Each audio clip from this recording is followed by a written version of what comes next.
Buenas tardes o tardecitas. Bienvenidos a un nuevo programa de Gira Mundial. Hola Cipri, ¿Cómo andás? ¿Todo bien? Hoy somos dos. Somos dos, cada vez somos menos. Tenemos una baja. Le mandamos un saludo a Andy, que está en pleno viaje de vuelta.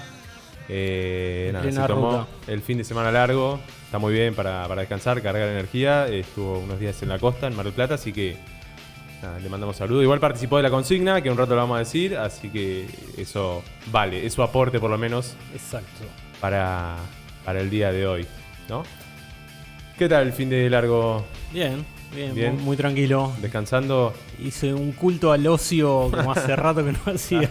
Está bien. Todos los proyectos que tenía para hacer no los hice. Bien. Salvo jardinería. Bueno, vale, cosa de la casa. La pintura, los agujeros en la pared, todo eso Quedó para diciembre. Está bien. Sí, mucha gente se aprovechó. La verdad que felicitaciones para todos aquellos que tuvieron la suerte de salirse unos días. El Pluma estuvo también de viaje, así que volvió hoy especialmente para este programa, así que lo valoramos profundamente. Bueno, hoy 11 de octubre tenemos un programa bastante particular.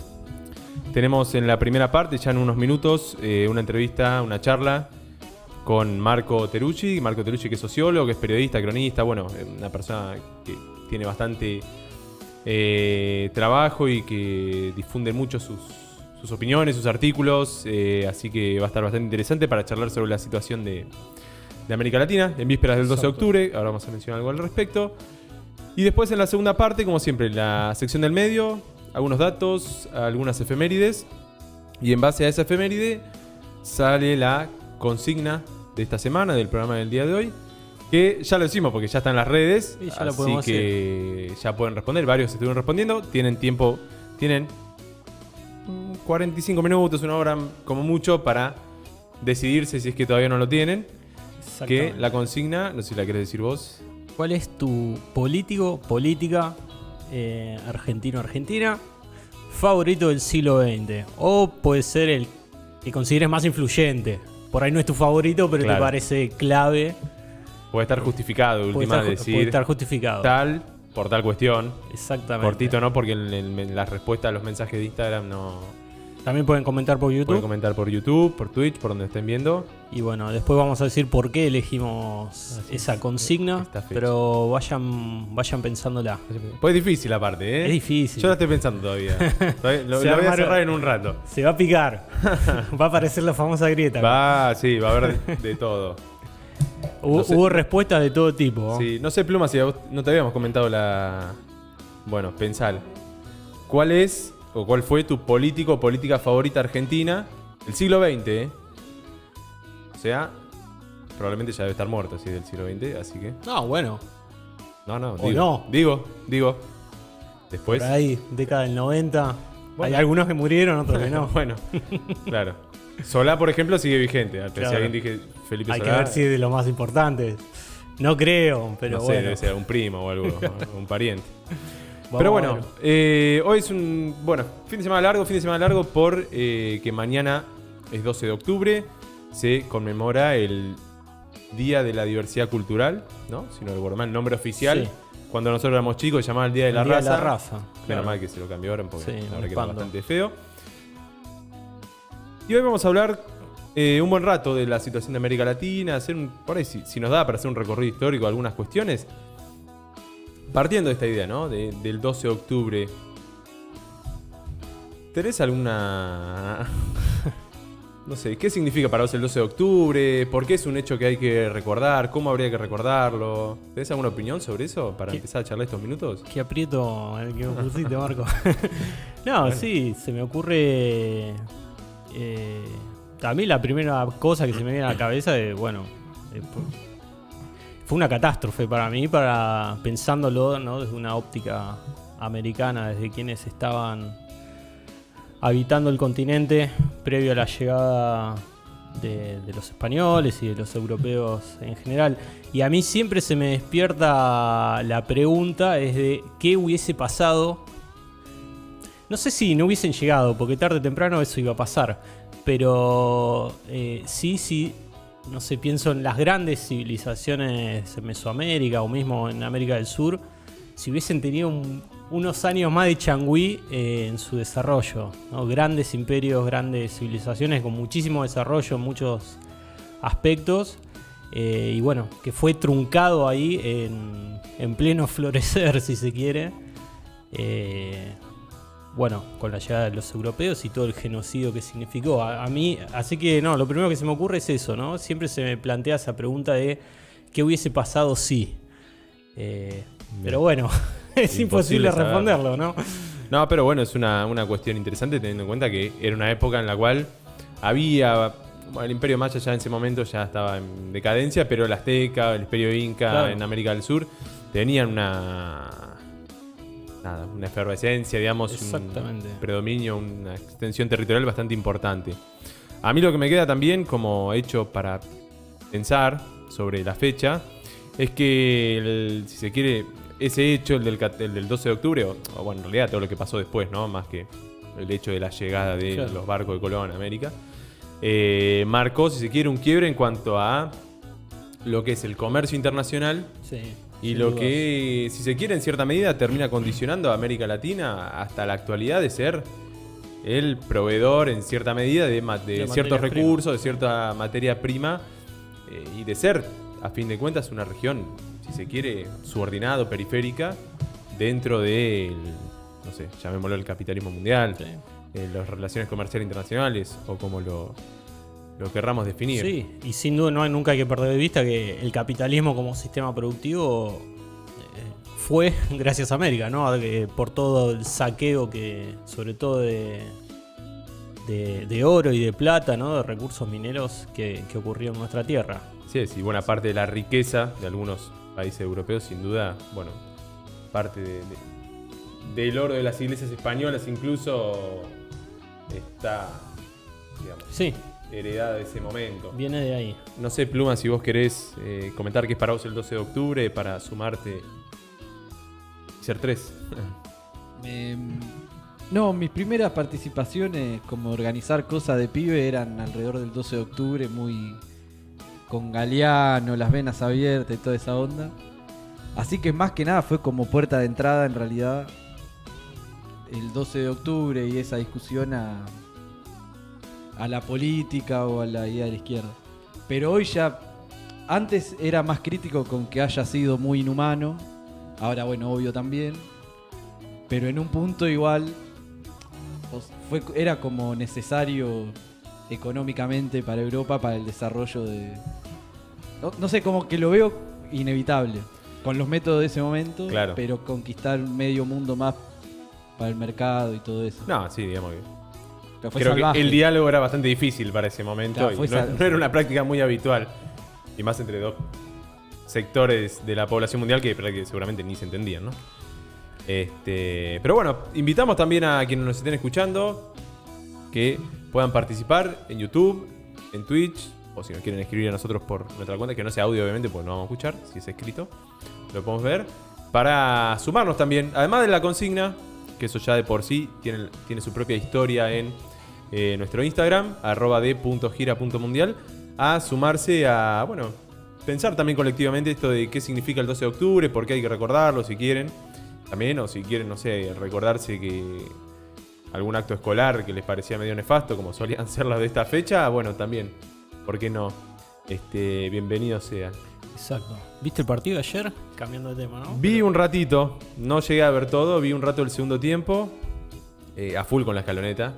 Yo desde el minuto 1, soy de los pocos que puede decir a full con la escaloneta. Estamos con la bandera de la escaloneta. No, olvídate.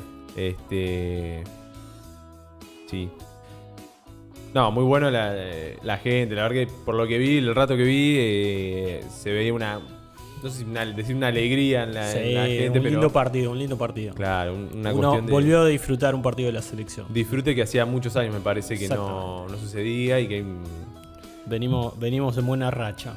Sí, una conjunción entre jugadores, el cuerpo técnico... La pandemia los sacó mejores, por lo menos a la selección. ¿Viste? Al final... Después podemos discutir, pero la selección al resto del seguro. mundo no sé, pero... Bien. No sé si está... Todavía Marco no se conectó. Mientras yo estoy... Ahí está me estaba tardando mucho en prenderme la computadora, disculpen la demora. Está extrañando el estudio de la compu de Andy. Sí, la compu de Andy, que es la fija de todos los lunes. Bueno, no está. Ya va a salir. Ahí estamos. Pero bueno, mientras podemos ir comentando un poco lo que vamos a ir hablando con Marco, ¿no? Latinoamérica, vamos a estar recorriendo un poco Perú, Bolivia, Venezuela. Después vamos a estar dando vueltas también por Chile, ¿no? Que es donde hubo manifestaciones, donde hubo muertos ayer, ¿no? Ayer, sí, eso vamos a hablar después. Un Chile también en Complicado. crisis a partir de los Pandora Papers, ¿no? Con un Piñera ahí contra las cuerdas, investigado por la justicia. Misma situación en Ecuador, con Lasso también investigado. Así que una América, como siempre, bastante convulsionada. Bastante movida. Como siempre, bastante ajetreada. También elecciones en Paraguay, ¿no? País del que veníamos hablando hace 2 semanitas. Hubo elecciones municipales. Se impuso nuevamente unas elecciones cargadas con bastante violencia. Pero donde el Partido Colorado se impuso nuevamente. Sí, después vamos a hablar de eso, es interesante que... porque plantea una cuestión de, bueno, cómo pensar Paraguay de acá al 2023, que son las próximas presidenciales. Bueno, tenemos para hablar algunas cositas que es interesante para ver el caso de Paraguay, ya que lo venimos charlando durante varias semanas. Bueno, acá nos avisa el Pluma que ya está Marco conectado. Repetimos, nos vamos a charlar un rato entonces con Marco Teruggi, sociólogo, cronista, periodista, escritor, ¿sí? Una persona que escribe bastante sobre la realidad latinoamericana y además que ha visto y ha trabajado, digamos, y contado con sus propios ojos cosas que ha visto en carne propia en diferentes territorios de América Latina. Así que Marco, te saludamos, bienvenido a De Gira Mundial y antes que nada te agradecemos obviamente por darnos un rato de tu tiempo para charlar acá con nosotros. Muy buenas noches, ¿cómo están? Gracias por la invitación. Hola Marco, un gusto. Igualmente. Bueno, a ver, nosotros recién estábamos charlando este ratito de apertura del programa. Si querés te sumamos ya que estamos a esta cuestión. ¿Qué significa el 12 de octubre? Ya que mañana, bueno, obviamente se cumple un nuevo aniversario de la llegada de los primeros barcos de españoles a todo lo que es el territorio americano. No sé, si querés brevemente, por ahí para empezar a charlar unas cosas, ¿qué significa o qué relevancia le das vos a esa fecha, al 12 de octubre, como un hecho histórico importante? Bueno, se le podrían dar varias significaciones en este momento. Tal vez lo que se me ocurre ahora es tomar lo que viene siendo el discurso de, por ejemplo, Vox, el partido de extrema derecha de España, que viene con una política de reivindicación de la colonización, planteando abiertamente que lo que hicieron fue casi un acto de liberación continental de la barbarie de los pueblos indígenas de América Latina, ¿no? Sí. Un discurso que nos sorprende que exista ese pensamiento, tal vez sí un poquito más, que sea ya dicho así de forma desinhibida como estrategia política, ¿no? Hacía creo mucho que no se reivindicaba de esa manera, y creo que forma parte de las actuales disputas que están habiendo. Las disputas políticas siempre tienen una disputa también en el orden de las ideas, de la construcción de la historia y sus sentidos. Y bueno, creo que ahí hay una avanzada de algunos sectores, por lo menos de esta extrema derecha española. También se pueden encontrar expresiones más de reivindicación colonial de otras fuerzas en Europa, pero quedándonos en América Latina. Creo que eso es importante, incluso del Partido Popular de España, que también ha tenido declaraciones de esta naturaleza, tal vez menos así frontales, pero similares. Y creo que es parte de la situación de conflicto que estamos teniendo, de la disputa continental, de sus historias narrativas, en las cuales hay muchas fuerzas jugando, y del otro lado, digamos, del lado más de lo que ha sido una lucha de reconstrucción histórica para dejar de decir el Día de la Raza, por ejemplo, claro. En los últimos años también se ha avanzado mucho, ¿no? América Latina en estos 20 años, diríamos, tiene constituciones en algunos países plurinacionales. Creo que no estamos en un punto igual hace décadas atrás, pero bueno, nada es estático, ninguna victoria de sentido es definitiva y estamos en eso, en disputa. Sí. En relación a esto que decís, hoy antes de venir al programa vi declaraciones de Vox justamente que le reclamaban a López Obrador que arregle o la tumba o un monumento a Hernán Cortés que había en México, ¿no? Dijo como que era una obligación en realidad del Estado mexicano, bueno, por todo esto relacionado a lo que estabas diciendo, ¿no? Como que había sido una buena cosa para el territorio mexicano la llegada de los españoles. Y sumado, ¿no?, al discurso este de Aznar burlándose hace 2 semanas también de López Obrador. Incluso el jefe de Vox, Santiago Abascal, creo que fue 2 años, se sacó una foto con el sombrero típico que usaban aquellos que encabezaban, digamos, las expediciones colonizadoras, Claro. en el caso de Cortés seguramente, y él viene trabajando su fuerza política, eso como estrategia, de la reivindicación de la historia española, de la identidad de España, con la cuestión muy fuerte del catolicismo, muy fuerte de un nacionalismo conservador y una reivindicación colonial, digamos, ¿no? Casi que habría que agradecerles porque hubieran venido a América Latina y en sintonía y un poquito más recargado que lo que dijo Aznar, que se burló del tono del nombre y apellido de López Obrador, casi como diciéndole que tendría que agradecerle por su nombre y apellido. Tenemos estas declaraciones de Vox. Me parece que forma parte de algo que creen, que piensan, de su disputa por una reconstrucción histórica. Esto y en general, digamos, ¿no? Hace pocos días estaban con toda una reivindicación de la batalla contra lo que se dice despectivamente en boca de la extrema derecha, los moros, ¿no? De las guerras españolas. Me parece que es parte de su estrategia política y se dice de forma provocativa también para generar reacción, y creo que esa es parte de la estrategia de la extrema derecha, en la cual Vox no es original, pero en algunos casos es efectivo, en particular porque además han venido en estos meses haciendo una gira en América Latina, ¿no? Vox estuvo en Ecuador cuando asumió Lasso, estuvo en Perú 2 veces en los últimos meses, estuvo en Colombia y estuvo en México, y me parece que están armando un intento, otro más, de construcción de una internacional de fuerzas de extrema derecha, con centro en Madrid, con la Carta de Madrid, un discurso antinarcocomunista, que así le dicen, articulando a lo peorcito del continente, ¿no? Desde el uribismo, el fujimorismo y varias fuerzas bastante preocupantes e impresentables.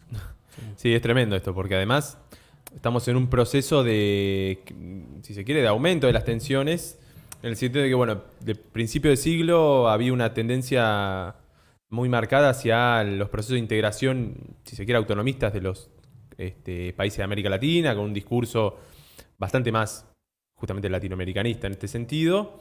Que eso se vino abajo en los últimos años, 2015 más o menos, 2016, cuando, bueno, se da la destitución y el golpe parlamentario a Dilma en Brasil, la elección de Macri acá, bueno, diferentes, lo que pasó con Lenín Moreno en Ecuador, sumado al, si se quiere, el recrudecimiento de la situación en Venezuela. Y ahora estamos en un momento medio de, bueno, en elecciones ganaron los gobiernos, bueno, volvió a ganar el peronismo acá en Argentina, ganó Arce en Bolivia después del golpe de 2019. Está López Obrador, que para la historia mexicana reciente por lo menos es un cambio, si se quiere, digamos, con una visión mucho, si bien está atado de pies y manos a Estados Unidos, tiene una, si se quiere, una cercanía hacia América Latina, y al mismo tiempo aparecen justamente todos estos movimientos de la radicalización de las derechas y que se ven, no sé si articuladas por Vox, pero bueno, bastante cercanas a ese discurso, ¿no? Así que es una situación bastante particular y compleja la que se está viviendo. ¿Y cómo ves vos acá, o sea, la actualidad de América Latina en ese sentido? ¿Hay un retroceso porque incluso los gobiernos de, bueno, Castillo ganó, y después podemos hablar de esto, porque vos estuviste varias semanas ahí en Perú, y estos últimos días ha hecho cambios en el gabinete para, si se quiere, moderar un poco la postura y los intereses internos de la propia coalición gobernante? ¿Ves un retroceso o una suerte de limitación a las capacidades de acción de estos gobiernos populares, nacional popular o como lo querramos llamar? Sí, creo que hay varias tendencias. Vos ahí hablabas del 2015, creo que efectivamente ese podría ser un año que se podría poner como parte del momento de mayor ofensiva, ¿no? De esta reconquista de terreno por parte de las fuerzas de derecha. El caso de Argentina fue muy claro con Macri, lo que fue en Brasil con Temer y después Bolsonaro, lo que fue la traición de Lenín Moreno a las fuerzas políticas que lo había llevado al gobierno, es decir, una serie de ofensivas de derecha que, entre otras cosas, plantearon una reapertura salvaje neoliberal, a destiempo además, y una desintegración latinoamericana, con el vaciamiento de la CELAC y la retirada de la UNASUR. Y creo que el 2019, puesto a poner algún año así emblemático en América Latina, el 2019 fue tal vez un año parteaguas. ¿Por qué? Pues en el 2019 se concentraron tanto estallidos sociales contra el modelo neoliberal en el eje pacífico. Tuvimos el estallido en Chile, el estallido en Ecuador, el estallido en Colombia, que terminó de concretarse este año.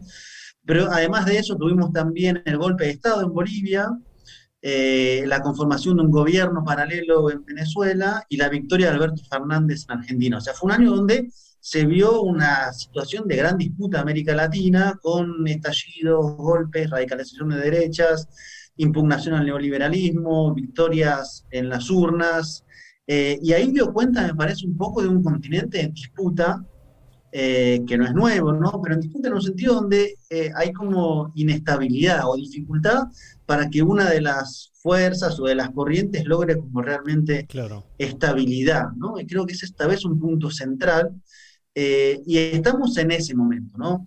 Y ahí hay como varios elementos. Por un lado, que en varios países las derechas han, digamos, empezado a jugar o retomado una tradición de juego que es por fuera de, digamos, las reglas democráticas, ¿no? Creo que el golpe en Bolivia fue muy claro, pero creo que también lo que pasó en Perú está en esa sintonía, lo que fue la destitución de Vizcarra en el 2020, la asunción de Merino, que después renunció, la victoria de Castillo, donde después el fujimorismo intentó impedir que acceda al gobierno, o sea, que se concrete su victoria, asuma como presidente, la situación actual de permanente amenaza sobre su gobierno. Creo que ahí, por ejemplo, tenemos dos factores muy fuertes, o lo que ha sido en Ecuador la persecución judicial, mediática, política contra el correísmo, o, bueno, podríamos llamar o nombrar lo que está pasando permanentemente en Colombia con las masacres, que ya van 75 este año. Quiero decir, derechas cada vez más trabajando sobre escenarios que se salen, ¿no?, de los carriles democráticos, o clausurando la democracia por dentro, o siendo directamente por fuera, para no hablar del caso de Bolsonaro, que tensiona desde adentro de la presidencia a las instituciones, ¿no? Entonces, eso me parece que es un rasgo central. Y por el otro lado, la gran pregunta de las fuerzas progresistas, o nacionales populares, o de izquierda, que, digamos, se ve que logran acceder en algunos casos al poder político, pero con la gran pregunta a la cual cuesta darle respuesta, que es, bueno, ¿y cómo se gobierna en este momento? ¿Cuál es un modelo de desarrollo alternativo? ¿Cuál es la forma de sacar a las mayorías sociales de la situación en general de gran desigualdad que se ha visto acrecentado por la pandemia y la recesión?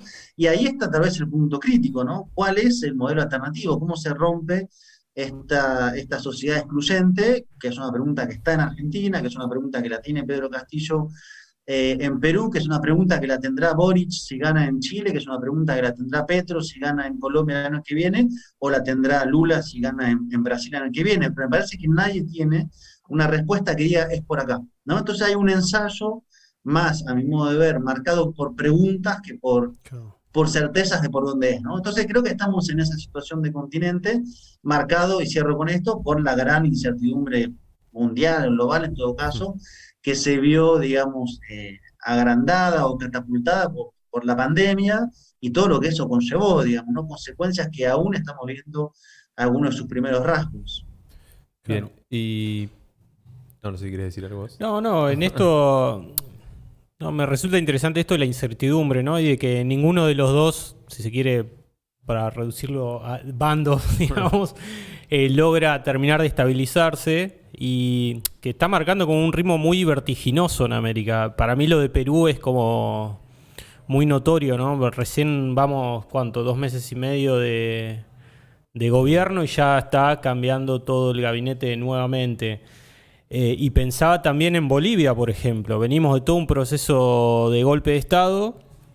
Finalmente vuelve la democracia, se impone Arce y hoy la derecha ya sale a la calle directamente, bueno, cuestionando, ¿no?, a los juicios a los golpistas, negándose a una ley que investigue sus fortunas, pero digamos, ya están nuevamente en las calles, como que rápido tiene una capacidad de respuesta mucho mayor de la que hace unos años, ¿no? Claro. Como que es palo y palo todo el tiempo. La disputa está en la calle, sí. Sí. No sé cómo ves lo de Bolivia. Yo ahora no vi, digamos, vi los comienzos de las marchas hoy, no sé en qué terminó la movilización en las calles. No, digamos, primero ahí lo principal es señalar que quien convoca es nuevamente, y como era predecible, Luis Fernando Camacho. Claro.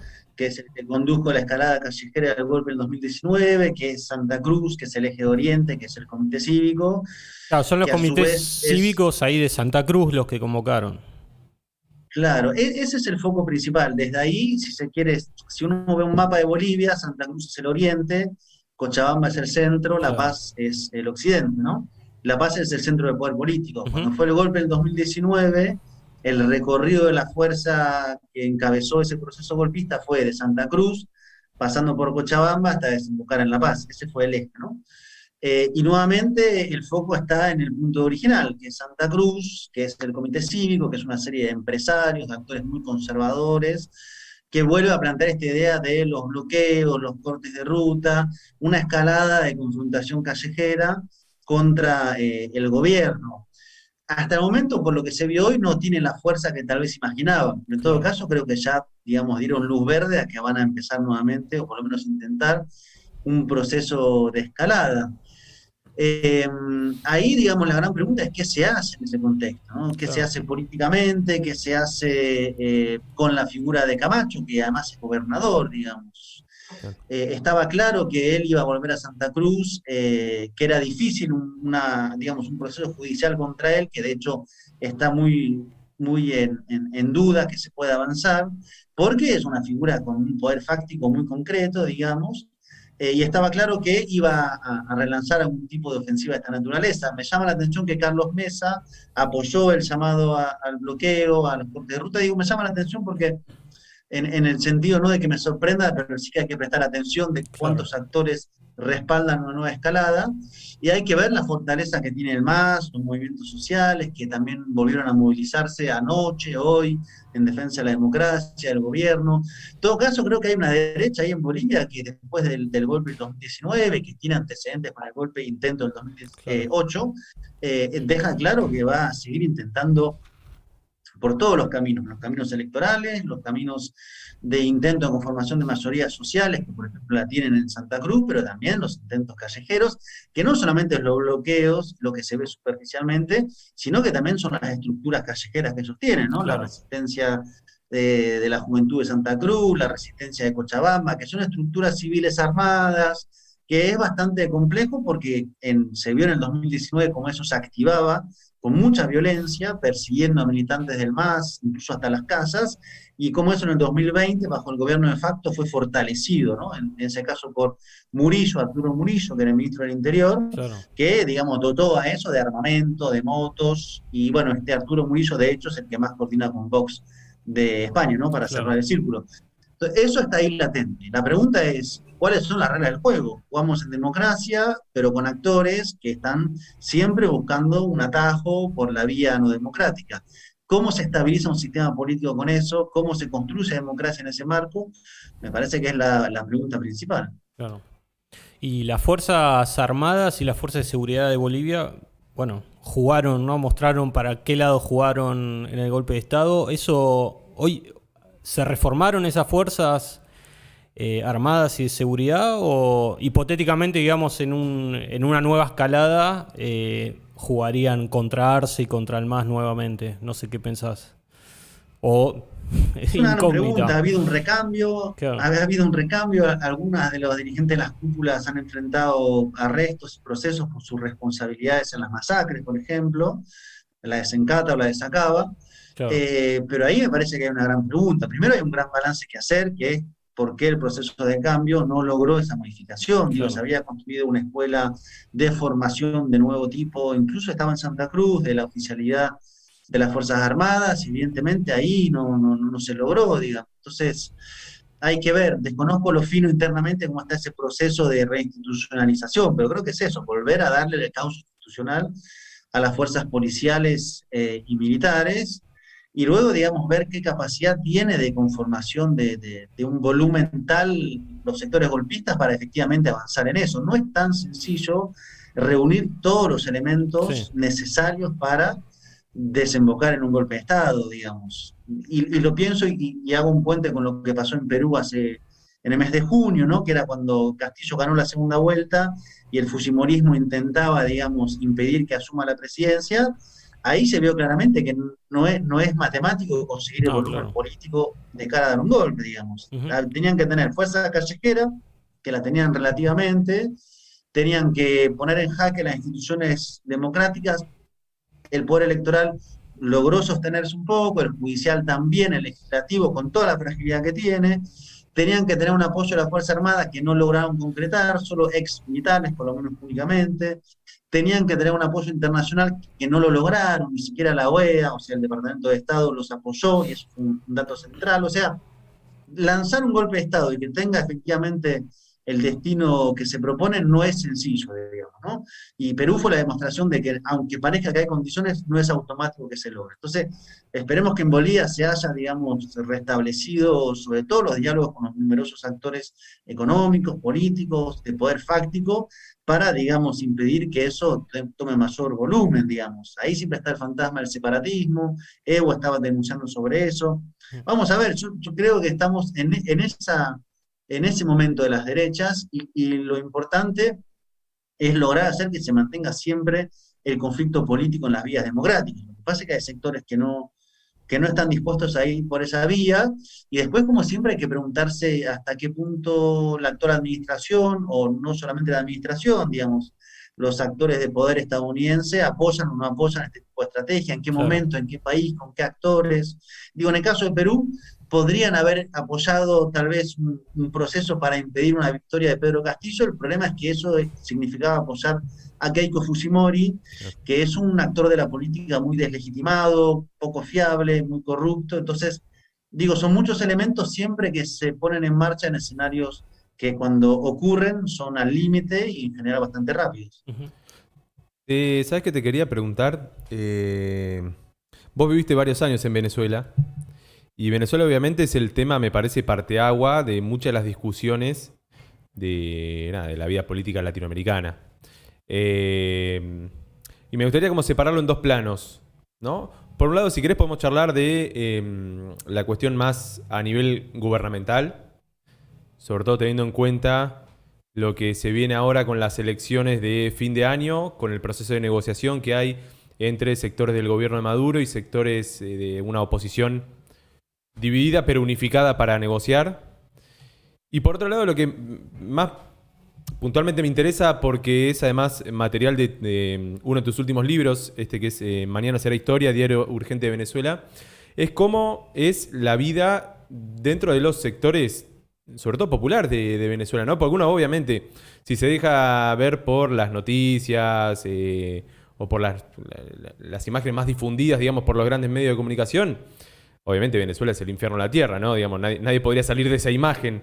Pero bueno, me parece que vos tenés otro recorrido, otra visión, otra perspectiva y otras cosas para cambiar, para mostrar, digo, de lo que ha sido, sobre todo estos últimos años, de una realidad tan compleja como la que ha vivido Venezuela y cómo se vive eso en su población, que es a fin de cuentas la que trata de sobrellevar la vida en todo este contexto tan complejo.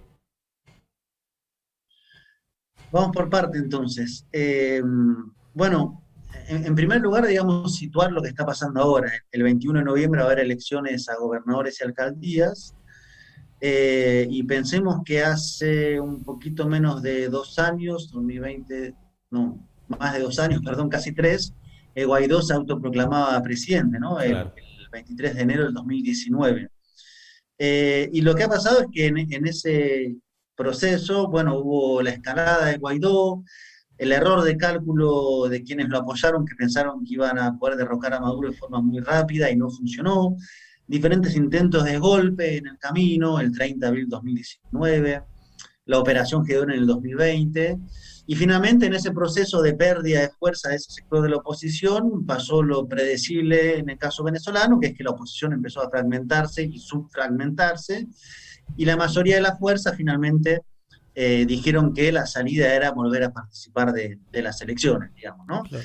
Eso del lado de la oposición, es una oposición absolutamente fragmentada, con 5 o 6 bloques, mini bloques, incluso más, se podría como subdividir aún más, sin liderazgo muy fuerte. Lo de Guaidó está muy debilitado, muy, muy debilitado, y esa, digamos, reencauce en la vía electoral, por lo menos hasta ahora, viene acompañado de la negociación que se está haciendo en México, en la cual está el gobierno de Venezuela, una parte de la oposición venezolana, en la cual está Guaidó, el gobierno de la Federación de Rusia, los Países Bajos e indirectamente Estados Unidos, ¿no? O sea, Guaidó y su oposición están ahí porque Estados Unidos plantea que hay que estar ahí, no hay autonomía política ahí.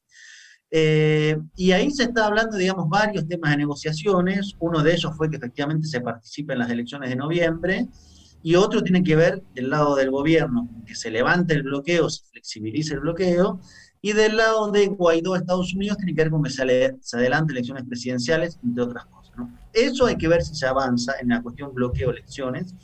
Yo tengo ciertas dudas, pero por lo pronto esa mayor parte de oposición que el año pasado dijo no hay que ir a elecciones con este régimen porque no hay elecciones libres, ahora sí va a haber elecciones, y la Unión Europea decidió mandar una misión de observación electoral, con tensiones de por medio que están habiendo en estos días, pero hasta el momento van a ir el 21 de noviembre a ver las elecciones y a hacer una suerte de pronunciamiento al respecto, e incluso estuvo el Centro Carter de Estados Unidos este fin de semana, que fue el ensayo electoral, también evaluando si van a ir en el mes de noviembre. Entonces, en todo caso, vamos a tener un momento de regreso de la mayoría de las fuerzas de oposición al terreno electoral democrático. ¿Qué va a pasar después? Dependerá del resultado, dependerá de lo que diga la Unión Europea en cuanto a validar o no lo que fue la contienda, pero creo que ese es el cambio principal, digamos, ¿no? En diciembre del año pasado, en las elecciones de la Asamblea Nacional, esa oposición de Guaidó, etcétera, que van ahora, decían que no había ninguna condición para ir, y ahora sí van a ir. Es cierto que en el medio cambió, por ejemplo, la conformación del Consejo Nacional Electoral. Entonces, ahí creo que hay un cambio posible de etapa en el conflicto venezolano, ¿no? De el gobierno paralelo, las vías más violentas de intento de derrocamiento, a un regreso a la vía electoral, con el horizonte de que en el 2024 va a haber elecciones presidenciales. Entonces, ahí hay un nivel del conflicto. A su vez está la cuestión económica, ¿no? De cómo se sale de lo que se está viviendo. Entonces, ahí la narrativa del gobierno, lo que plantean es hay que levantar el bloqueo, y lo que plantea Estados Unidos es, en función de si cumplen lo que nosotros les pedimos, levantamos el bloqueo. Ahí está el punto central de tensión, y la apuesta del gobierno centralmente para salir de esta situación es el ingreso a capitales privados, sean tanto de aliados geopolíticos, Rusia, China, Irán, Turquía, de empresarios tradicionales venezolanos, del nuevo empresariado venezolano ligado al gobierno, así como de un ofrecimiento a los actores de la negociación política, o sea, plantear a los europeos que tengan, digamos, espacio para venir a invertir a Venezuela, al igual que Estados Unidos, ¿no? Y que finalmente la posibilidad de la inversión económica traccione la política. Creo que eso es como un nudo del asunto. Ahora, ¿eso cuánto tiempo puede tardar hasta que tenga un efecto real sobre la economía cotidiana? Es incierto, y lo cierto es que la economía venezolana ha tenido en estos últimos 5 o 6 años una serie de acontecimientos de shock social gigantesco, ¿no? Se pasó del desabastecimiento de productos básicos a la hiperinflación, a la dolarización parcial de la economía, al derrumbe de los servicios públicos de agua, electricidad, abastecimiento de gasolina, luz, etcétera. Y estamos en un momento de una suerte como de relativa estabilidad en la crisis. Esta es la situación actual, digamos, ¿no? O sea, hay sectores que han digamos, mejorado su situación, un sector de las clases altas, ¿no? Y se nota gráficamente en las calles, un sector que logra, digamos, vivir para esas clases altas y logra venderle servicios, una cantidad de dinero que ingresa vía remesas, con la cantidad de personas que se fueron del país que envían 50, 100, 150, $200, supongamos, a Venezuela, más las ayudas del gobierno en alimentos, en bonos, en un momento donde desde hace años el salario está absolutamente licuado, y todo eso genera una suerte de estabilidad desigual, ¿no? Claro. Eso ahí.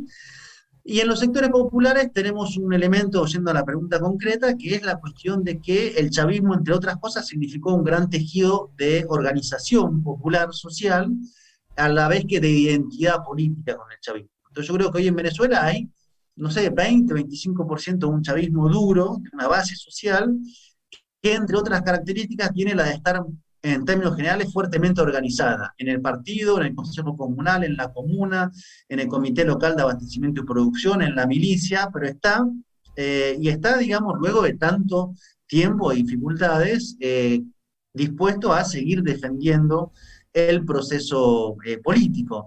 Y ahí hay que poner un ojo central, que tiene que ver con que el chavismo no va a desaparecer, es un actor central en términos sociales, y esa es un poco uno de los discursos o debates parteaguas de la oposición. Hay un sector de la oposición que plantea que el chavismo no existe más, o que hay que eliminar al chavismo directamente del mapa político-social venezolano, y un sector que dice, no, hay que dialogar porque el chavismo es un actor permanente de Venezuela y no va a desaparecer ni porque se lo decrete, ni porque el país termine de incendiarse económicamente, ni porque haya una política de revancha como algunos sectores la piensan, digamos, ¿no? Entonces, está en ese debate. Ahora, el chavismo es un sujeto político que está ahí, que tiene un partido, que tiene un gobierno, que tiene organización territorial, que no es mayoría social, que no es una mayoría hegemónica, pero que en un contexto de gran fragmentación de la oposición y de organización fuerte al interior del chavismo, sin división de su dirección y con un partido centralizado, gana elecciones. Entonces es probable que en las elecciones del 21 de noviembre pase algo así. El chavismo logra una mayoría de gobernaciones y alcaldías, la oposición fragmentada logre menos. A menos que haya un cambio y de repente haya una oleada de votos de la oposición. Eso no se puede tampoco saber a ciencia cierta ahora. No, yo siempre pensaba en esta situación, digo, que siempre que se habla bueno, los movimientos de oposición, cuando surge la figura de Guaidó como autoproclamado presidente, este tipo de cosas, bueno, mediáticamente parecía que ya estaba listo, Maduro no va más, se termina el chavismo, vamos a ver qué pasa, que sea lo menos violento todo posible, pero en realidad, si uno hurgaba un poco más en noticias o incluso trataba de buscar un poco más de información, digo, el chavismo también tiene un apoyo popular grande, ¿sí? Obviamente que eso no juega a favor de lo que se intenta vender internacionalmente, pero que muchas veces para analizar la situación de Venezuela, digo, si uno no tiene en cuenta esa pata, digamos, de la discusión, como vos decís, el chavismo es algo que está ahí, que tiene organización territorial, por más que puede, imagino que al interior del chavismo también hay mucha discusión sobre el rumbo que tomó el gobierno de Maduro en los últimos años o cómo encarar la situación con la oposición, todo este tipo de cuestiones, pues imagino que debe ser un movimiento bastante discutidor, por decirlo de alguna manera. No, pero me parece que Zapata, cuando no se analizaba, bueno, tratar de comprender Venezuela simplemente como que hay un tirano y el resto todo oprimido, me parece una simplificación que nos lleva a comprender realmente por qué justamente después de tantos intentos, ahora la oposición se volvió a sentar a tratar de negociar y volver a participar en elecciones después de varias elecciones donde no estuvieron, ¿no? Sí, y una cosa es equivocarse en un análisis público y otra cosa es equivocarse al armar una estrategia política, que no Claro. es lo mismo. Entonces, Peor todavía. yo me acuerdo cuando Guaidó se autoproclamó, me acuerdo que Pedro Sánchez, el presidente español, dijo, el gobierno venezolano tiene 3 meses para convocar elecciones, digamos, ¿no? Primero planteándose en una posición, digamos, de, bueno, evidentemente o sea, así no funcionan las cosas en diplomacia, pero además partiendo de la base de que el análisis era, el chavismo ya no tiene ninguna base social que lo respalde, la Fuerza Armada se va a romper, y este gobierno se está sostenido por alambres. Bueno, si uno analiza eso como modo de propaganda y escribe eso en un artículo, bueno, será su propio análisis o lo que quiera transmitir. Ahora, Cuando eso pasa a los actos y se crea un gobierno interino paralelo bajo esa premisa, lleva a esta suerte de catástrofe que es Guaidó, digamos, Claro. que ya nadie sabe muy bien qué hacer con él, digamos, porque Sí. es muy impresentable su existencia. O sea, si lo debatimos de afuera, Guaidó es todo un tema de análisis porque ha permitido que se congelen cuentas venezolanas en el extranjero, es un mecanismo de, si se quiere, robo de activos venezolanos. Ahora, internamente dentro de Venezuela, Guaidó no, o sea, no tiene entidad, aparece por Twitter, hace un en vivo por un Zoom, en una plaza va a hacer un acto y hay más micrófonos que personas. O sea, Guaidó no, es un holograma, si se quiere. Lo que pasa es que es un dispositivo, y como dispositivo Estados Unidos no lo termina como de desechar porque cumple un rol, pero se sabe que la resolución para quien piensa en que el chavismo se tiene que ir no es vía Guaidó, eso me parece Claro. que... Lo que pasa es que desmontarlo es aceptar la derrota. Claro. Ir a elecciones también de alguna manera es aceptar una derrota. Pero bueno, yo creo que ese error de cálculo es sistemático y ha llevado, digamos, a grandes situaciones catastróficas.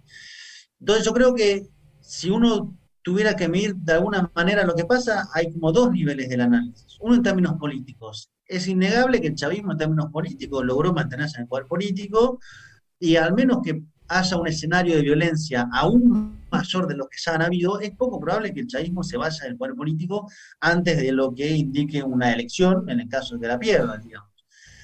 Ahora, en términos económicos, yo sí creo que la estrategia del bloqueo, más lo que ha sido la mala administración interna, más lo que ha sido un pensamiento dominante en algunos sectores de la conducción, hace que hoy se vislumbre la salida centralmente a través del ingreso de capitales privados en condiciones muy desfavorables y dándole, digamos, ventajas que hasta hace un tiempo no se contemplaban, digamos, ¿no? Entonces, hay que ver cuál es la forma de barajar. Lo que sí está claro es que no se asemeja a lo que se suele contar en los medios de comunicación, que tienen, digamos, sobre Venezuela una forma, digamos, de narrarla, explicarla o contarla en base a su propio interés político, ¿no? Creo que es un poco la situación, y ahora vamos a ver el 21 de noviembre cuánta gente participa. En diciembre del año pasado hubo muy poca participación, como el 30%. Hay que ver si la gente vuelve a participar masivamente, y diciendo esto no quiere decir que se descarte que haya actores que sigan apostando por las vías violentas de resolución del conflicto político venezolano. Eso está y va a estar, porque está dentro de Venezuela, está dentro de Colombia y está dentro de algunos sectores en Estados Unidos, que ven que la salida no es democrática electoral, es a través de un golpe de Estado o una asfixia absoluta de la economía venezolana. Bueno, ¿Te quedas alguna más? Si clarísimo. No, ya te vamos abusamos a... de tu tiempo, Marco. Sí, lo que pasa es que la verdad fue un placer la charla porque mucha claridad, que obviamente siempre quedan preguntas por hacer, pero por un panorama muy claro. Sobre todo en Venezuela, ¿no? Que esto... Sí, por eso te preguntábamos esto y dejamos esto para el final, porque es como el tema quizás tabú. Bueno, no sé si tabú, ¿no? Pero a veces como tratar de dar otra mirada es como decir, viste, te salen a la yugular. pero bueno, esperemos, vamos a ver qué pasa ahora en noviembre y sobre todo cómo se llega a las elecciones. Y bueno, ojalá en algún momento podamos volver a charlar. Las puertas, los micrófonos de Gira Mundial están abiertos. Y bueno. Marco, estás presentando un libro, ¿no? En estos días, ¿puede ser? ¿De poemas? Sí, bueno, es un libro sobre Venezuela, Mirá. es un ensayo literario, poético y un ensayo político como tal. Además de todo este debate que estábamos planteando, un poco la pregunta de hacia dónde va el proceso político, digamos. Claro. No necesariamente lo mismo lo que es la ofensiva de la derecha o el bloqueo económico, con cuál es el camino dominante que ha tomado el chavismo, su dirección política, las metamorfosis dentro del país. Entonces, un poco un libro que también escribí como yéndome de Venezuela. Yo estuve en estos últimos meses trabajando de corresponsal en Ecuador, Perú, Colombia, Bolivia, como trabajando en otros escenarios. Claro. Es una forma como de dejar eso ahí, de contarlo desde adentro antes de irme, para seguir, digamos, un poco siguiendo otros acontecimientos, muy, digamos, pendiente con lo que pasa en países que en este momento están en momentos clave, ¿no? Perú, Sí.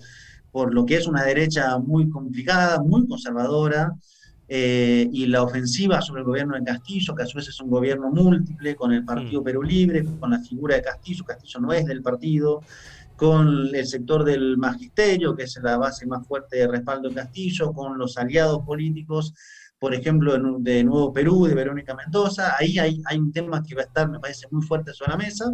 Castillo anunció la segunda reforma agraria, hay que ver cómo eso va avanzando, y el debate interno sobre si se avanza en una constituyente o no. Entonces ahí Perú hay un mapa que hay que seguir con mucha atención, y después Colombia, que hay elecciones en mayo, primero legislativas en marzo y luego presidenciales en mayo, y Colombia es, digamos, el epicentro, uno de los principales epicentros de la geopolítica latinoamericana. Si uno diría cuáles son los principales países vistos desde el Departamento de Estado estadounidense, evidentemente está México, y después está Colombia y Brasil, son para mí Venezuela, ¿no? Que es la caja petrolera, pero México por la frontera y el cierre que es de todo Centroamérica hacia Estados Unidos, Colombia, el principal productor de cocaína del mundo, Venezuela, el reservorio petrolero, y Brasil, el gigante geopolítico, digamos. Ese me parece que es la columna vertebral, y luego evidentemente hay países de mucha importancia, ¿no? Pero ahí, entonces Colombia el año que viene creo que va a ser como determinante, y es muy probable que haya una escalada de violencia por parte del uribismo, o sea, más violencia sobre la ya violencia existente, para intentar preservar el poder político. Bien, bueno, a seguirlo entonces. Bueno, Marco, muchísimas gracias, excelente toda la charla. Bueno, nos mantenemos en contacto y te agradecemos obviamente por darnos un rato de tu tiempo acá de Gira Mundial en Radio Botellón.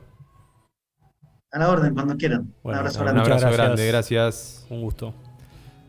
Bueno, cerramos ahí una charla larga, se hizo, ¿no? Casi larga, 45 minutos. Sí. Tenemos acá una computadora, tiene la hora, así que... No sé si la hora sale en vivo también en el... bueno, está. Como para ver el ¿Qué tiempo. le habíamos dicho? 20 minutos y sí, terminamos... 25 minutos, media hora, bueno. Casi una hora. Sí, menos cuarto arrancamos. Menos cuarto arrancamos. 45 minutos.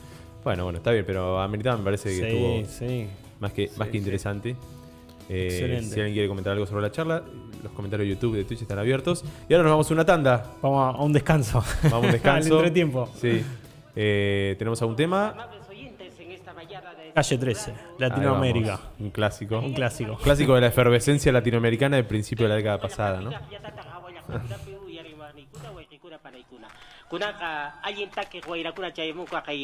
Puerto Rico nación manta pacha, paikuna sutik mi calle 13 y las patas vemos taquita pomanchis, chaita que sutik mi Latinoamérica, uyari kusunchis. Cancunapa.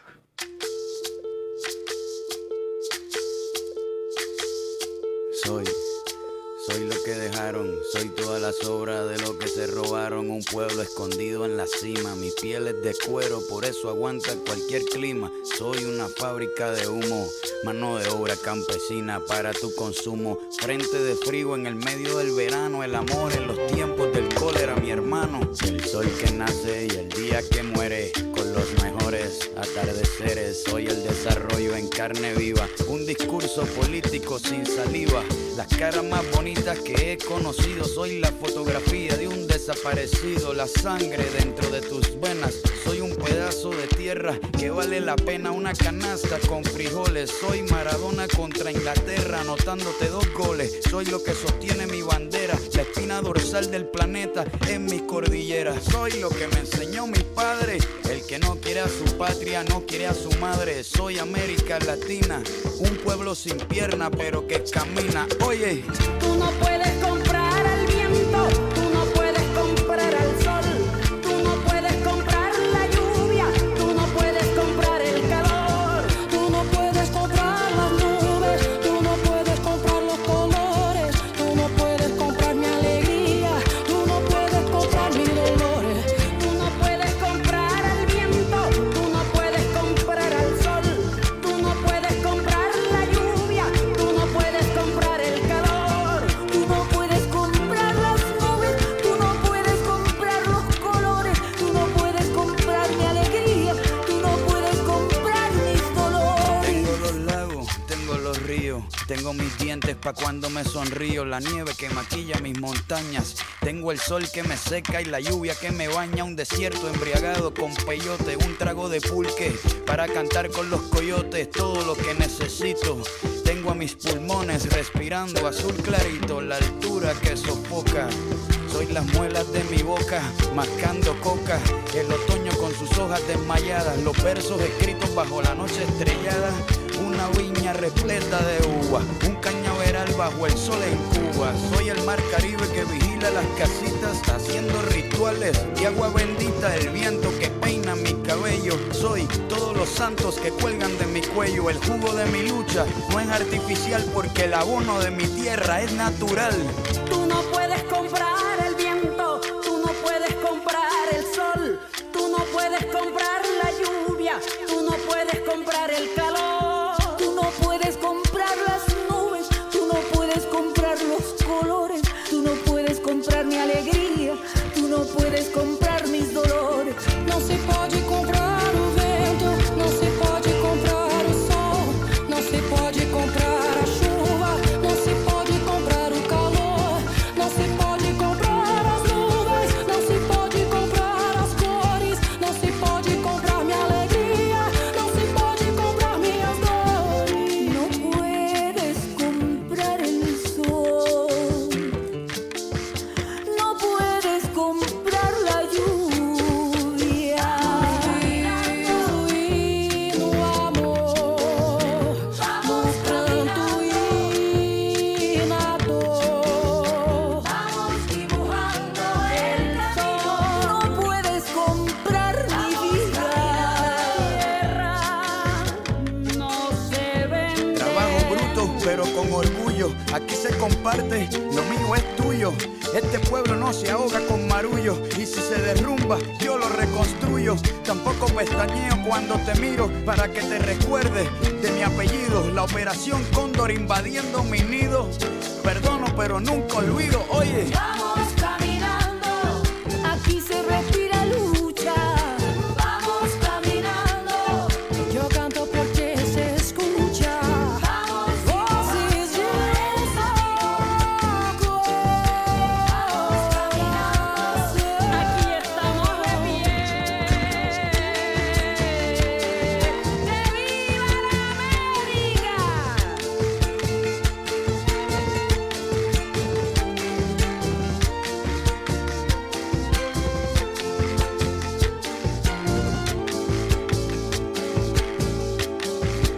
No puedes comprar mi vida.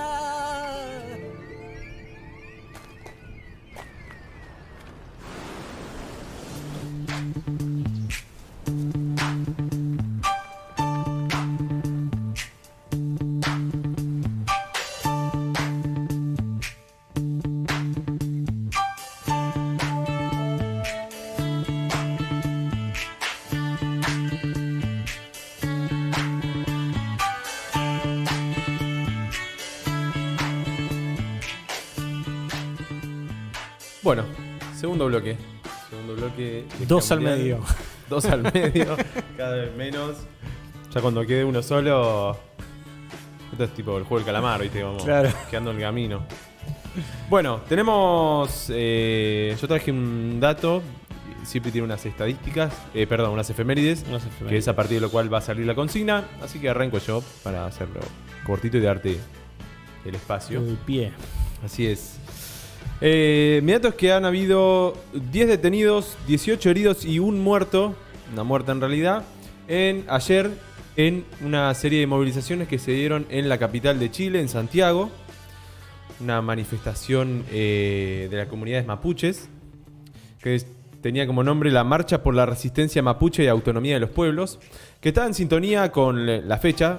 Se hizo justamente 2 días antes del 12 de octubre, un poco para rememorar críticamente, si se quiere, esa efeméride, justo. La marcha fue una concentración en Santiago que, cuando intentó avanzar por la Alameda, que es una de las avenidas más importantes de la capital chilena, bueno, tuvo la intervención directa de carabineros con la orden de que no avancen. Bueno, eso generó una respuesta, porque obviamente se pidió de no avanzar, no fue Claro. con un gesto gentil decir por favor circule por otro lado, ¿no? Generó una respuesta, bueno, algunos piedrazos, palos, etcétera, y generó una represión bastante grande de la policía, de los carabineros chilenos, que no tienen muchas pulgas que digamos, no se andan con vueltas. Esto generó que Denise Cortés, de 43 años, falleciera en el día de ayer. La versión oficial dice que murió porque fue alcanzada por fuegos artificiales que tiraban los manifestantes contra la policía. Lo cual eso es discutido por algunos sectores, obviamente por los sectores que organizaron la marcha, pero también por diferentes referentes políticos y civiles de Chile que piden el esclarecimiento de los hechos. Incluso todos los candidatos presidenciales para noviembre han pedido que se abra una investigación, que se sepa a ciencia cierta qué fue lo que pasó con Denise Cortés, que fue lo que se encadenó en su muerte durante el día de ayer. No, recordemos que la situación de los mapuches en Chile es bastante más fuerte que por ahí lo que podemos llegar a conocer acá. Que sobre todo en el sur hay unos movimientos y reclamos muy fuertes vinculados a la reivindicación territorial, al reclamo del reconocimiento estatal. No es casualidad que algunos de los principales reclamos a la Convención Constituyente sea el intentar declarar la plurinacionalidad del Estado. Algo de lo que hablaba Marco Terucci en el bloque anterior, de que algunos lo han hecho. Y que no es casualidad tampoco, o no es menor decir que la Convención Constituyente está presidida por Elisa Loncón, que es también de la comunidad mapuche, así que hay que seguir de cerca todo lo que pasa en Chile. Ya lo venimos diciendo esto de hace bastante tiempo. Sobre todo ver, en qué desencadena esta situación, que en los últimos años se ha tornado bastante violenta en los vínculos del Estado central chileno con las organizaciones mapuches. Y bueno, lo que pasó ayer es una muestra más de esto. Sí, terribles imágenes las de Chile. Pero bueno. Yo traje 2 efemérides locales, no internacionales, pero bueno, las vamos a utilizar para saltar al mundo desde ahí. No, porque esta semanita hubo 2 efemérides muy importantes que traen a la memoria. Gordas mandaste por WhatsApp. 2 efemérides gordas. Sí, quise poner grosas y el corrector me puso gordas. Está bien. Pero bueno, la primera, 8 de octubre. 8 de octubre de 1895 nacía en Lobos una de las figuras, yo creo que guste o no, pero es una de las figuras claves de la política argentina del siglo XX. Y no sé si me animo a decir que la sigue siendo, que es Juan Domingo Perón, ¿no? Así que ahí en 1895, el 8 de octubre, nacía Juan Domingo Perón, que gobernó, del 46 al 55, cuando en su segundo mandato fue interrumpido por un golpe de Estado. Y luego un tercer mandato del 73 al 74, cuando, muere. En el cargo. Muere en el cargo. Segunda figura, 9 de octubre de 1967, hace 54 años, y se la cuenta antes. Tomá, muy bien. Yo estaba pensando justo. En La Higuera, ahí en Bolivia, era asesinado el Che Guevara. ¿Sí? Había ingresado al país con algo así de 50 compañeros guerrilleros. Las cosas no salieron como estaban previstas. Ya en ese momento estaban separados en 2 grupos. Habían tenido un combate a unos kilómetros de La Higuera, donde él había sido malherido en la pierna. Fue capturado. Lo trasladan a una escuela ahí en La Higuera. Luego de un día detenido, llega la orden de que tenía que ser asesinado. ¿Sí? Ahí en un operativo conjunto entre el ejército boliviano y la CIA. ¿Sí? Sí, después se difundió la imagen como si fuera un trofeo de guerra. Sí, exactamente, era un trofeo, todos los soldados sacándose las fotos. Una de las últimas frases, ¿no? Cuando que le dice a su verdugo: póngase sereno y apunte bien, que usted va a matar a un hombre. Y ahí es acribillado. Así que como se dieron estas 2 efemérides tan importantes para Argentina y para América, surgió la consigna, ¿no? Que la voy a lanzar y después quiero comentar una cosita más mientras la gente responde. Que la consigna es: ¿cuál es tu político, tu política favorita o que consideres más importante, más influyente? Argentina, tiene que ser una figura argentina durante el siglo XX.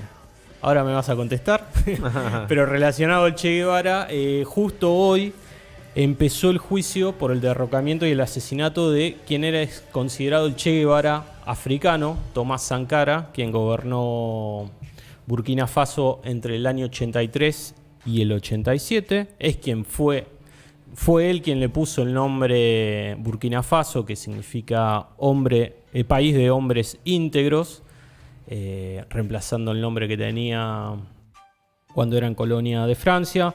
Y bueno, que en esos años que gobernó fue alguien que luchó contra el colonialismo, se dedicó a denunciar al imperialismo francés, con lo cual luego fue un hecho que no se le perdonó. Defensor del medio ambiente, militante por los derechos de la mujer. En relación a eso, por ejemplo, prohibió las bodas forzadas, la mutilación genital, que era algo muy generalizado, la poligamia, puso mujeres en puestos muy importantes del Estado y del Ejército, y bueno, y también se dedicó a nacionalizar tierras, a nacionalizar las minas, cortó lazos con el FMI, con el Banco Mundial, alfabetizó a la población que en ese momento era de unos 7 millones, más de un 90% era analfabeta. Bueno, todas cuestiones, puso mucho énfasis en la salud también, además de en la educación. Todas esas cosas claramente no se le perdonaron y fue derrocado con la ayuda de la inteligencia francesa por quien había sido su compañero de armas, Blaise Compaoré, que después gobernó hasta el 2014. Estuvo 27 años en el cargo, cuando tuvo que huir del país porque lo empezaron a investigar. 27 años. 27 años en el país, Bueno. por corrupción y demás, y está en Costa de Marfil. Lo traigo a la mesa porque justo hoy comenzó el juicio contra él, contra Compaoré y contra 14 militares más, por haber derrocado a Tomás Sankara y haberlo asesinado. Porque además se lo asesinó y después se lo desmembró, el cuerpo fue enterrado en una fosa común, apareció muchísimo tiempo después. Así que bueno, comenzó el juicio. Hay que decir que tanto Compaoré como otros acusados no están en el país y ya anunciaron que no van a volver. Pero bueno, digamos, empieza a cerrar una herida. No sé si a cerrar, pero por lo menos bueno, pero se empieza a hacer avanzar, ¿no? justicia, ¿no? La mujer de Sankara a la cabeza del pedido de justicia hace más de 30 años. Así que bueno, quería Bien. Otro buen dato para Ahí. tener en cuenta. traerlo a la mesa. Bueno, y Volvemos a la consigna. Volvemos a la consigna, así este paréntesis interesante. ¿Cuál fue tu política argentina favorito del siglo XX? ¿Quieres arrancar vos o arranco yo? Arranco. Dale. Mejor. No, voy a traer a la mesa, me quedo con el Che Guevara. Para mí fue... no tanto, bueno, era argentino obviamente, pero por el significado que tuvo para Latinoamérica y para todo el resto del mundo, hoy sigue siendo un ejemplo a seguir. Yo me Bueno. animo a decirlo. ¿Por qué no? Pero bueno, por la importancia que tiene la figura para nuestro país, para América y para el resto del mundo también. Sí. Bueno, yo voy con una figura, para mí no es la más importante seguramente del siglo XX, quizá una de mis favoritas por lo que representó en ese momento. Yo voy a elegir a Héctor Cámpora, sobre todo por el momento, por la efervescencia de los primeros años de la década del 70, como una cierta suerte de esperanza de la vuelta del peronismo al poder. Incluso en la época en la cual también estaba Allende como presidente en Chile, intentó generar en sus pocos días de gobierno un vínculo relativamente con Cuba, que en ese momento tenía otra situación a la que tiene obviamente actual. Así que por eso me quedo con Cámpora, una figura interesante además, que era dentista, ¿no? Toda una cuestión, una historia bastante particular. Había sido presidente de la Cámara de Diputados durante los primeros mandatos de Perón, a fines de los 40 y principios de los 50. Y bueno, cuando retorna Perón ya definitivamente al país, el tipo le dice, bueno, todo tuyo, renuncio y hacete cargo. Pero bueno, me parece interesante la figura Sí. de Cámpora como expresión de un momento Sin dudas. que le dio mucho más peso también a la juventud y a otros tipos de reivindicaciones, que era también para tenerlo en cuenta. Así que bueno, esa es mi elección del día. Excelente. Pluma. Sí, coincido con Cipri para mí en el peso del Che. Como si hay que elegir al más influyente, el Che y el Diego. El Diego. Después, de favorito, en general a las madres de Plaza de Mayo. Bien. Y en particular a Norita Cortiña, pues después siguió estando siempre al pie del cañón de cada lucha que había y eso. Como favorita, no como el Claro. Claro, sí, sí. como más influyente. Pero Bueno. sí, las madres y Norita. Excelente, muy buena. La verdad que no se me había cruzado lo de Sí, las madres, no. es muy buena. Excelente. Y hubo bastantes respuestas. Hubo varias respuestas. A mí me contestaron por privado. No bueno. sé si vas a leer las de Instagram. Yo tengo las de Perfecto. la pregunta oficial, digamos. Después sí, solamente tengo algunas por privado que las vamos a leer. Hoy por privado me mandaron Maradona, 2, lo eligieron como una de las figuras más Pero influyentes. escúchame, dos no, hay que decir nombre. Hay que Bueno, mandar yo al no me frente. acuerdo. Ah. No, pero yo también te lo puedo decir.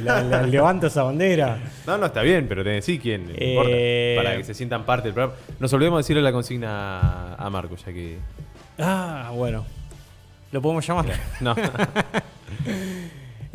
Uno eligió Julio Argentino Roca, no entra en siglo XX, pero Bueno. me dijo porque armó la mitad del país, se la debemos a él, me dice. Es polémico, es pero, polémico, pero- lo banco como que es una de las personas más influyentes de la historia argentina, no tengo Sin dudas. Sin dudas. Así que bueno, Eso me mandaron por vamos a privado. la de Instagram. Bien, Instagram. Arranco el primero que aparece, Luciano y Gregorio, dice Juan Domingo Perón, y aparte nos mandó, y esto lo estoy buscando en este momento, nos mandó su justificación. A ver. Y dice, los dos planes quinquenales, el plan trienal, derecho al voto femenino, estatuto del peón rural, jornada de 8 horas, aguinaldo, vacaciones pagas, el IAPI, ¿no? Como justificando su elección del general como su figura política favorita argentina del siglo XX. Después, María Sol dice, me condicionó la foto Agustín Tosco. Aimi Zanotti dice, Julieta Lanteri, sufragista del siglo XX. Ezequiel manda Santucho y Guevara. Me parece que es guevarista. Emiliano dice, Diego Armando Maradona. Acá tenemos otro. Facu Pesta, la vuelta de los trenes de transporte y cargas. Como política. Como política. Claro, como política de Estado. No persona, sino Claro. una política. Ah, mira. Bueno, es buena esa Sí, respuesta. Gonzalo Villegas, Evita Duarte, Facu Pesta. Mira, te iba a decir, me extrañaba que todavía nadie había nombrado a Evita. Es cierto. Facu Pesta dice Randazo. Ponele. Inchequeable. Claro. Y además hay que tenerlo como favorito. Pero bueno, sobre gusto no vamos a juzgar a nuestros favor. amigos. Tiene muy buenos spots de campaña. No, por supuesto. La madre muy simpática.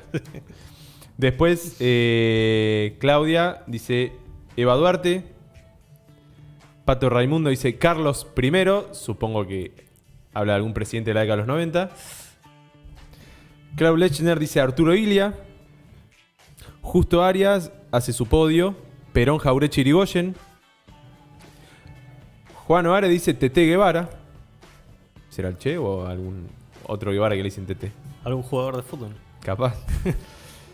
Gerba Gómez dice Perón. Lu Reitano dice Perón. Y la Patronelli dice Juan Domingo Perón. JDP con las siglas. Y Campunta, Perón. Sí, la verdad que sí. Néstor Retolosa dice Raúl Alfonsín. Mauri Villafañe, Antonio Francisco Cafiero. Bueno. Bocha Querido dice William Cook. Es buena la de William Cook. Sí. Yo la pensé, pero bueno, no lo elegí. Y Andy, a quien le mandamos un saludo nuevamente, dice Jaime Estiuso, hábil político y mejor espía. Siempre polemizando, Andy. Sin duda una figura importante de la política argentina. de las Sí, últimas y me décadas. hiciste acordar. Un amigo también me mandó a Carlos de los 90. Bien. Como obviamente no porque le gustaba, sino porque considera que fue un parteaguas en la política argentina en general. Bien, después yo tengo un par más que me mandaron por privado. Emiliano Di Cosimo dice el general Perón, obvio. Aunque mi perro se llama Tosco por Agustín, jaja. Bueno. Y tengo Juanito Griffin, hermano de Andy. Dice Arturo Jaureche junto con su frase: si malo es el gringo que nos compra, peor es el criollo que nos vende. Y 2 corazones. Gran frase. Está muy bien. Así que, bueno, varias respuestas. Bien. Sí.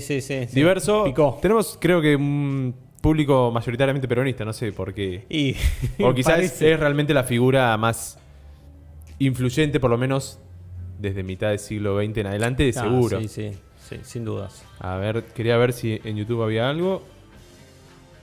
También, sin dudas. Mapa Perón. Mundi te dice Julio Devido. Bueno, cada uno puede decir lo que.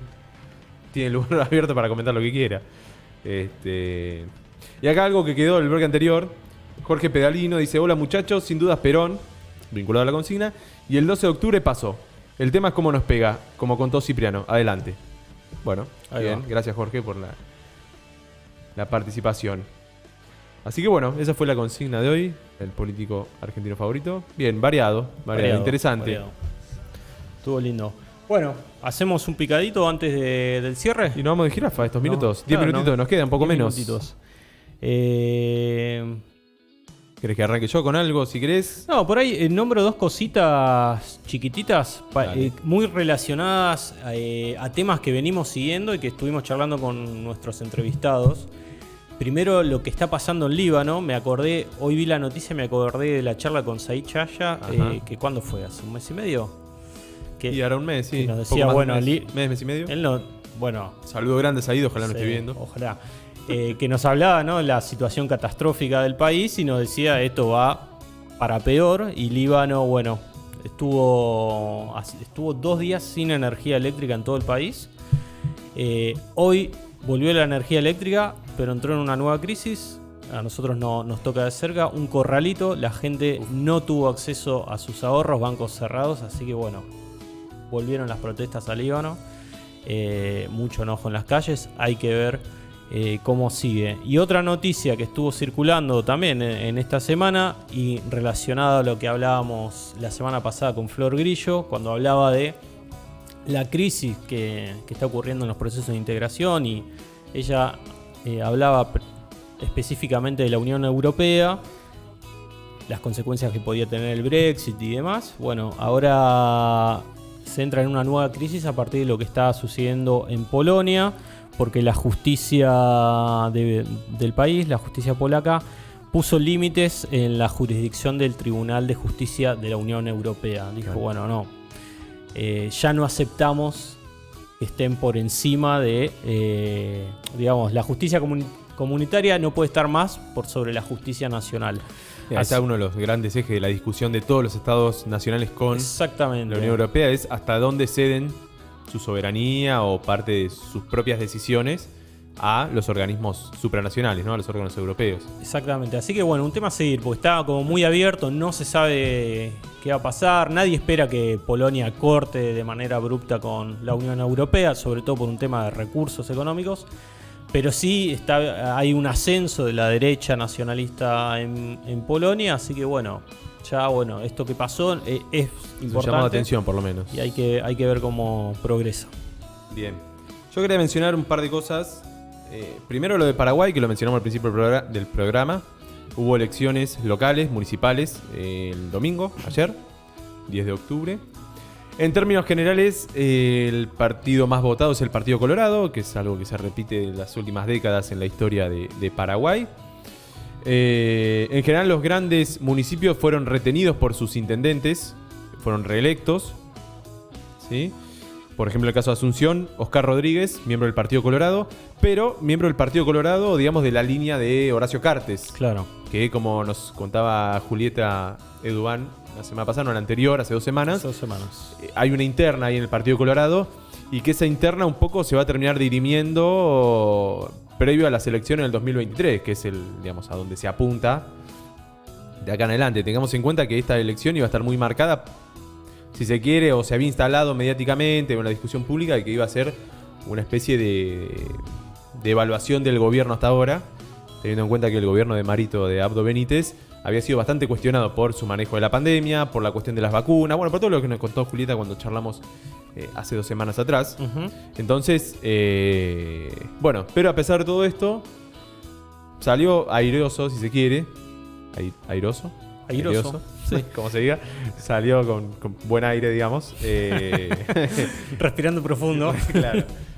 Marito, de esta situación, o por lo menos el partido en general. Hay que ver de acá al 2023 qué pasa Sí. en esa interna, porque, bueno, ahí va a estar...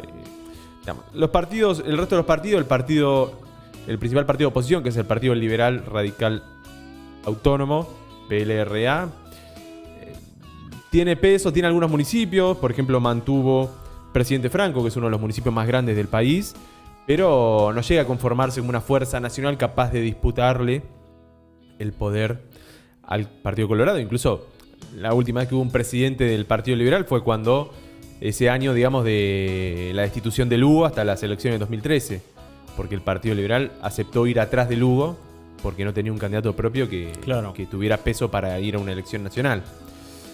Después algunos datos de los casi poco más de 4,5 millones de personas habilitados para votar, votó el 60%, un número relativamente bajo, pero bueno, son elecciones, no son obligatorias como acá, así que puede ser una medida.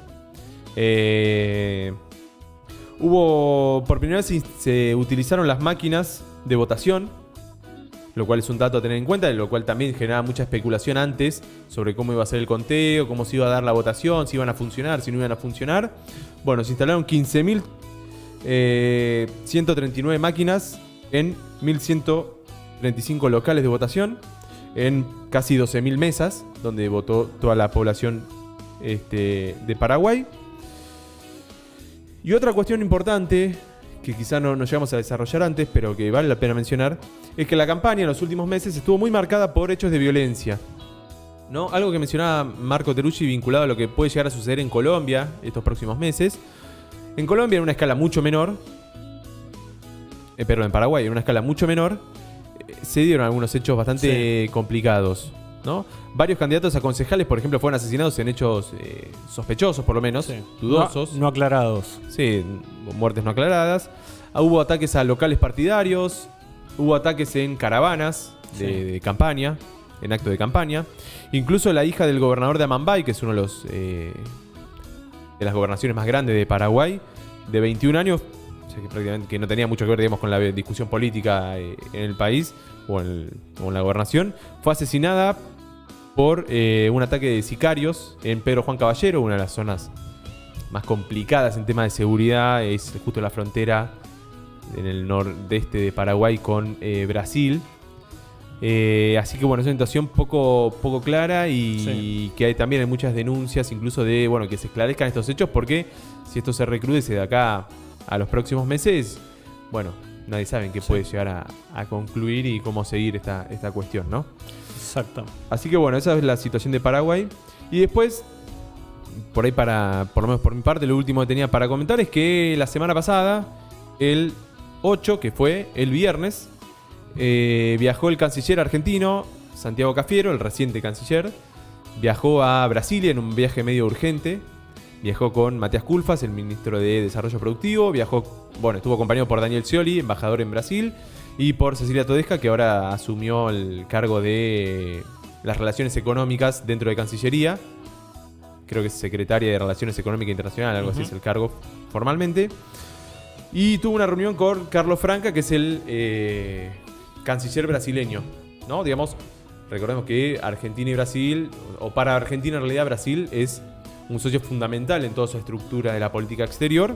Así que no es menor que, si no recuerdo más, el primer viaje de Cafiero de que es nombrado canciller. Ahora está en Italia, está otras participaciones, pero fue a Brasil la semana pasada en medio de un contexto del Mercosur bastante complejo también. El día anterior había recibido a Francisco Bustillo en el Palacio San Martín de la Cancillería acá en la ciudad de Buenos Aires, donde supuestamente, por lo menos la información oficial es que no se habló del Mercosur, pero el otro día en este viaje relámpago prácticamente, se dio la difusión de que se llegó a un acuerdo sobre plantear la reducción del arancel externo común, que es la gran discusión que hay vinculado a justamente... se bajaría un 10%. Digamos. Claro, lo que se acordó es bajar un 10%, pero salvaguardando, digamos, las excepciones ya existentes. Por ejemplo, el 35% de arancel que tiene todo lo que es la industria automotriz y bueno, algunos otros rubros que no vamos a detallar para no... El Mercosur se dobla pero no se rompe por ahora. Claro, que se doble pero que no se rompa. Así que, bueno, en ese contexto de que Uruguay está empezando a negociar con China, Brasil y Argentina en este caso intentaron, con posturas muy diferentes, porque el gobierno de Argentina y el gobierno de Brasil tienen posturas muy diferentes, eso es notorio, pero tratar de llevar una propuesta al bloque para reducir el arancel, que eso genere una cierta relajación de las tensiones de estos últimos meses, ¿no? Exacto. Bueno, yo por ahí para cerrar brevemente, ya nos quedamos sin tiempo. Primero decir, acá Mapamunditis aclara que había dicho Evita y Maradona. Y también, bueno, se suma a lo que decíamos de Polonia y dice se que... tiró para atrás con lo de Julio Bebido, hay que dar la cara, hay que hacer cargo.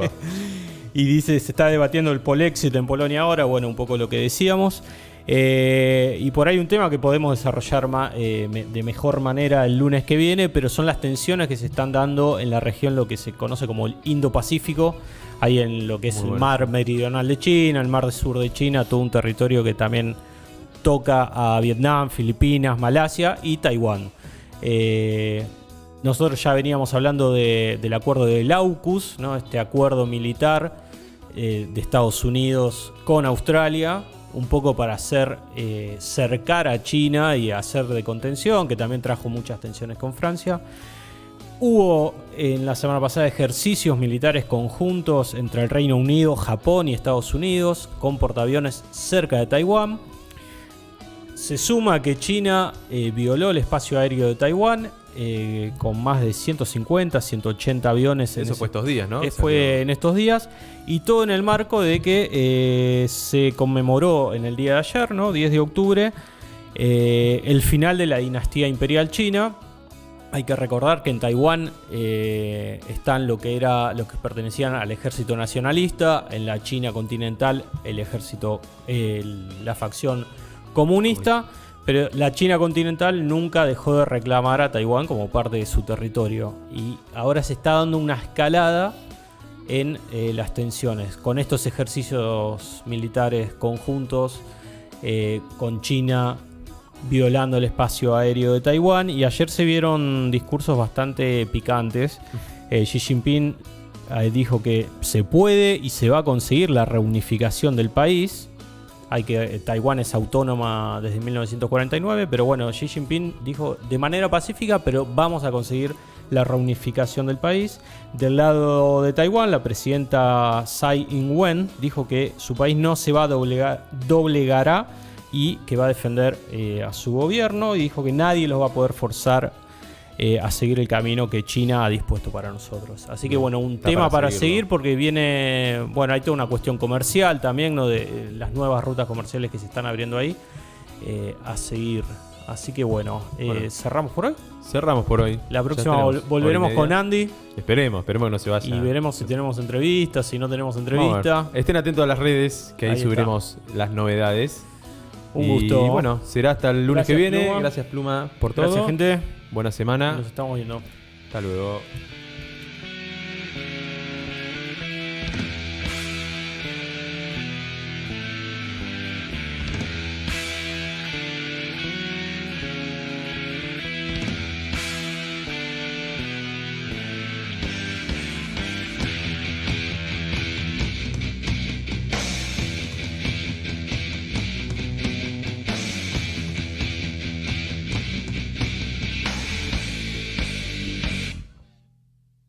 Buenos amigos.